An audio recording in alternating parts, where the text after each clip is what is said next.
Hi guys, my name's Barry and welcome to the channel, and today we're going to be ranking the I Know What You Did Last Summer franchise.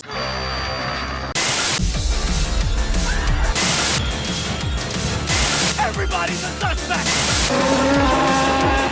Coming to get you, Bobber. What has got Nards?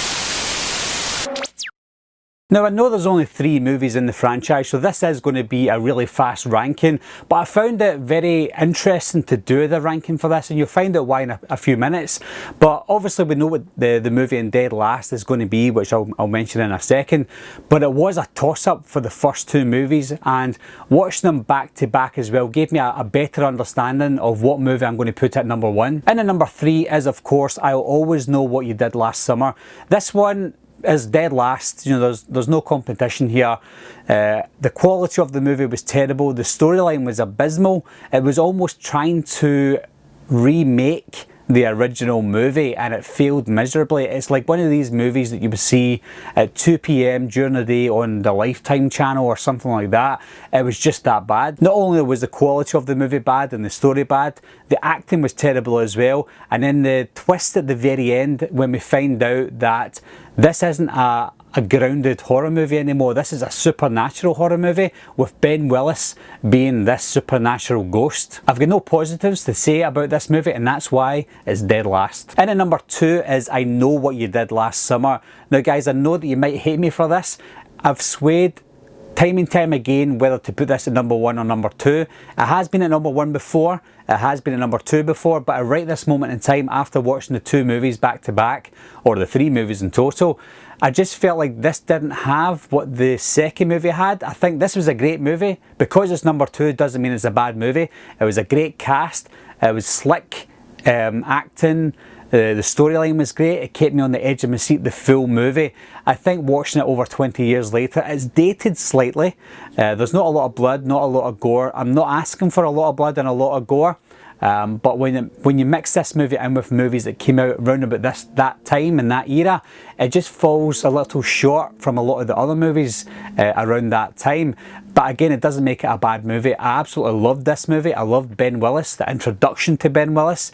I loved the fact that we didn't know who the killer was to the very end, sort of like the Scream movies, etc. But the I Know What You Did Last Summer movie done it in a more up-to-date kind of way, if that makes sense. It's a great movie, it just falls short of the number 1 spot. And at number 1 is, of course, I Still Know What You Did Last Summer. And I know, guys, a lot of you hate this movie almost as much as I'll Always Know What You Did Last Summer. I can understand it, and I'm not going to dispute that.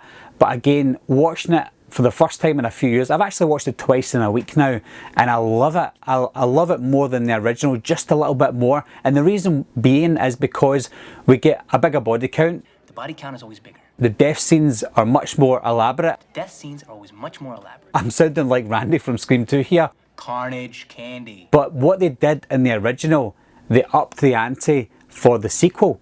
I don't understand the hate this movie gets. The location for it is fantastic. In the Bahamas, the middle of nowhere, during storm season. You've even got Jack Black, Jeffrey Combs, Bill Cobbs. The cast was a lot bigger and a lot better, and they obviously spent a lot more money on the sequel. I just felt like the sequel was a lot smarter than the first movie. I don't know why, please don't argue with me over it. I just preferred the sequel to the original. Something that I loved about the sequel as well is we always thought and we knew that the killer was going to be Ben Willis again. But even during the movie, you always think to yourself, is it actually Ben Willis that's doing the killing? We find out, yes, that it is Ben Willis that's doing the killing, but we also have another twist that we have Will, Ben's son. As cheesy as that line is, and as cheesy as the story goes with Will, it was a pleasant surprise to a movie like this because we already had it cemented that Ben Willis was the killer, yet we still got a nice twist at the end. So that's just my quick ranking for the I Know What You Did Last Summer franchise.